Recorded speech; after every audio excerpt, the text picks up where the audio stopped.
Quilts often have a place of honor in homes because they're so special, especially when you make them with things that are special to the person. Among the many things that I love to do is make things special for certain people. This quilt that you'll see all the process of was made for a friend of mine's daughter who's getting married. We went through all of her baby clothes, all of her prom dresses, all of her favorite things that she was willing to have ripped apart, using multiple dresses from her childhood and even into teenagehood.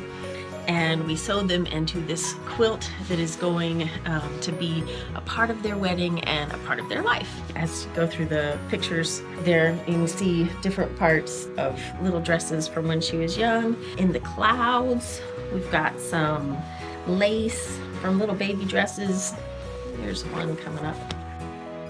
When you get down to the waves, we've got some lace from one of her old dresses, even some polyester that didn't act like the other fabrics, but because it's a rock, it kind of stands out and gets a little bit poofy, that it adds a little bit of dimension. And the waves have some laces from her small people outfits and some silk, or not actual silk, but silky fabrics from her prom dresses. And even part of her prom dress had little diamonds, well, rhinestones, I should say. And we put them into the tide pool area to make little treasures in the tide pool, because her mom just wanted a lot of, her daughter obviously really likes the ocean and the sand. I did a pebbling technique with the long arm, and then down here is kind of like the greenery around the edge of the ocean.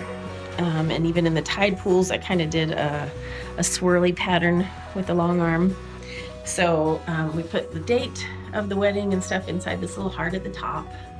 That was the final touch. But this one was really special, and I was very honored to do it. Blessings to the happy couple.